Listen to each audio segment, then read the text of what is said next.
This is a pair of Crank Brothers Smarty Pedals, and in today's video I'm going to show you how to rebuild them. Let's get to it.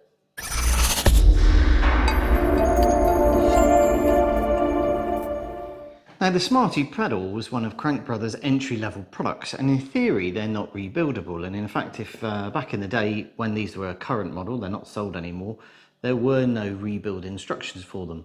But as you can see, one of these is dirty, this one, and one of them is clean, and I've rebuilt this one off camera in true Blue Peter, here's what I've done before style. And actually they're very simple to rebuild. So I'll show you the process for taking them apart, and also the tools that you require to go through all the relevant steps for getting your Smarty pedals back up and running really nice and smoothly again. In order to rebuild these pedals, we've got 3 steps that we need to go through. We need to firstly disassemble them, we then need to clean them, and then we need to grease and reassemble them.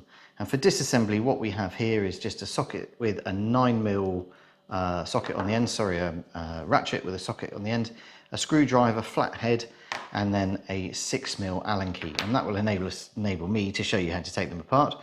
I've got some degreaser here and just a used paintbrush for just getting in and cleaning everything up. And then for reassembly, some assembly grease, another flathead screwdriver for reinserting the ball bearings, and then I've just got some kitchen towel for keeping things tidy. So what I'm going to do is just move my degreaser and my grease and these other things away, and then show you the process for disassembling this. So the first thing that happens is that this cap needs to come out. It's an interference fit, it's just plastic, it deforms ever so slightly, and just using a thin flat-headed screwdriver like this, it's then just a case of pushing it in here and just levering it out. Be a little bit patient, and then you can just usually pop it in like that and then ping it out like this, nearly. There it comes. And then what we see in here is a nut, 9mm nut, and we then need to undo that. And in order to do that, I need to put the 6mm Allen key here. So 9mm in there, and then just do that. And then once you've done that, you can then just kind of either turn the pedal shaft here or turn your ratchet here, whichever way you find suits. And then out comes your nut. And what you can see in there, let me just bring it a little closer to the camera, is you've got a washer, and it's hard to see. Let's get this light in. But there is another nut in there. I think it's 10 or 11mm. You can just see the flats. You need a very, very thin-walled socket in order to get in that hole and get onto that nut, which I don't have. But what you can do is simply you can put a screwdriver in there and just hold the flat and then spin the shaft, and it comes undone. It's not done up tight. It's a sort of preload for the bearing. And you've seen that has released it a little bit. We've got a bit of wiggle there, so I'll keep doing that. So just holding those flats with the flat head of a screwdriver and just wind that out. This. Now you need to be a little bit careful here because the bearings inside are just loose ball bearings. So we've got a washer here that we have to remove. Note that it's coming out with the flat side up and the beveled side is underneath. And here's our effectively a part of our bearing, but you can probably now undo it with my fingers. There we go. Just going to pop that down for a second. And again, as you should be able to see, covered in grease obviously, and the bearings have been running in this surface, in this channel around here. Again, looking inside, see if we can put a bit of light on it. You can see inside there all those ball bearings. Now there are 15 in each end, so I'm assuming these pedals have never been apart, so I should be counting out 15 on both, 15 on this side, 15 on the other. So with that all done, all those nuts removed, that shaft can then come out like that, and then there we go. So there's a ball bearings just dropped down, and that's our shaft, and I'll need to clean that up, clean these bearings up, pull the other part of the bearing out, clean that up, and then we can go in for reassembly.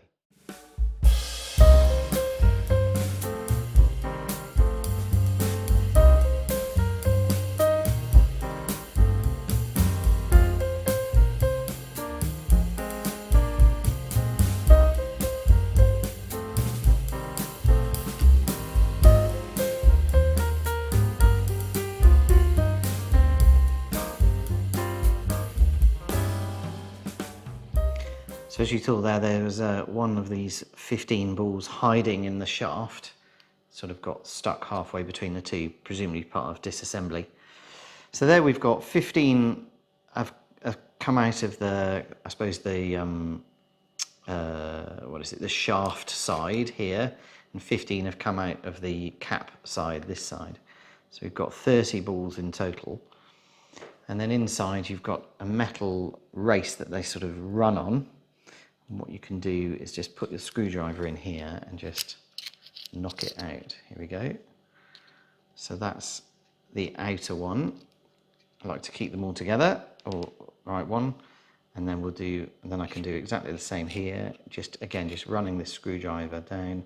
Yes, I know this is an electrician screwdriver and I shouldn't really be using it for this job, but we are where we are.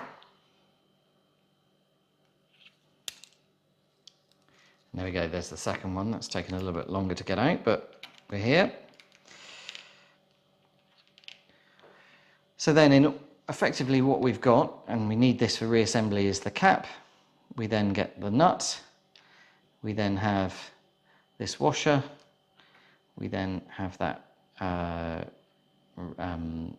other nut with the race on it, and then the ball bearings and that kind of dish or cup that it sits in, and then another set of ball bearings in that cup, and the sort of pedal fits in that way, doesn't it? Yeah, like that. And then we have the shaft that comes in that way. So that is how we will, or how I will reassemble it. This is obviously very dirty. I'm going to go and clean this up in the sink using some of this pink degreaser and a stiff brush. You can remove this piece here in the middle. I did do that on the other pedal, but actually I don't think you need to. There's no ball bearing or race anymore. That is just running plastic on metal. That metal sleeve is plastic in there, and that's just running. So just degreasing it in situ I think will be fine. And actually it was surprisingly difficult to remove this piece from this plastic, or this resin is very, very stiff, really doesn't flex very much. One thing to note though is if you do want to do a really thorough job of cleaning, which I will do, is you can ping these caps off like that. So just get your screwdriver underneath them, and then they come out one side and then they slide out in the other. So you can remove those caps as well to do a really thorough job.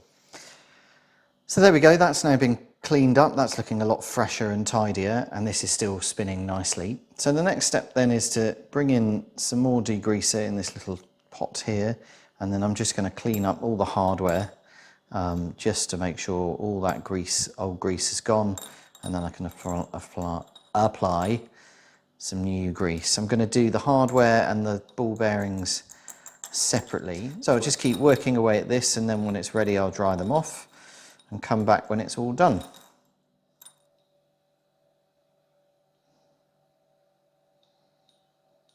So everything's now clean, and with that done, it's now a case of reassembly. So just want to make sure we do this in the right order. So this little rubber protective boot goes on the spindle that way. And then the next thing to do is to just use some simple assembly grease. This is from Phoenix. I think I bought this from Merlin Cycles, but any assembly grease will do. And just put your grease into your cup here, because effectively what we'll then do is insert each individual ball bearing and then insert the whole lot into the pedal body. I'm just getting this in now. I shouldn't need too much. Just want enough to give those ball bearings something to run smoothly in. And then it's just a case of putting each and every ball bearing into this cup, which is either a really lovely therapeutic process or really, really annoying, depending on your point of view.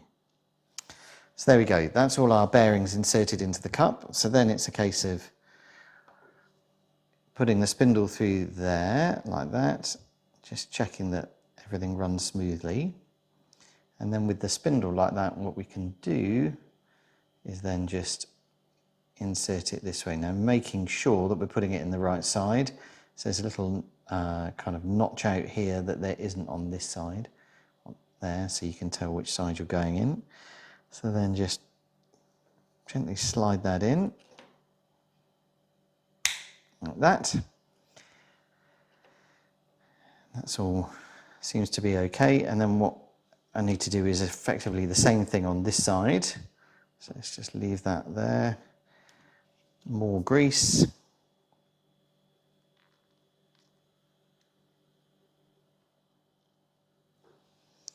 And then that's that side done. And then it's a case of just popping that in there like that. And we'll use the cone to screw down onto it. So you should just be able to do this with the fingers.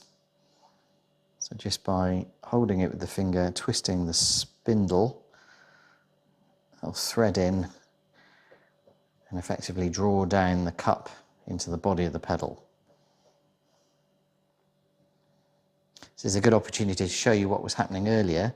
You can hold the flats with this flathead screwdriver, which I'll do here, and then because the thread's nice and clean, the cone stays still and the spindle threads down. So just do that. Doesn't need to be super tight, it just needs to get those bearings in the right place so that they spin smoothly. So let's just check. That feels really nice and there's no end float or there, so there's no movement. So I'm happy that's in the right place. And then the washer in, flat side up, bevel side down.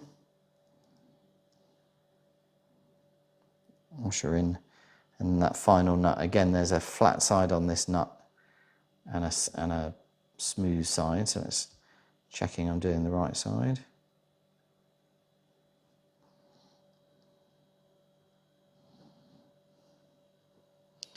Pop that in, and then using the 9mm socket, just tighten that up by hand tight. I mean, there you go.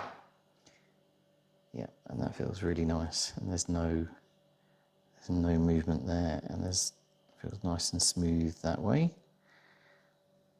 Lovely. So then I'm just going to tighten that up just so it doesn't come undone. There you go.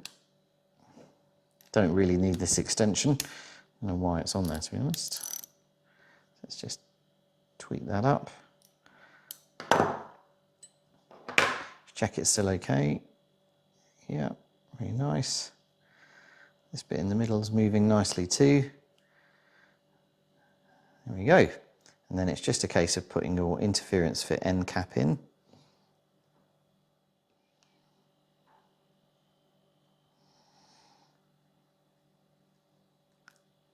There we go. And then just pushing that home. And there we go, one rebuilt Crank Brothers Smarty pedal.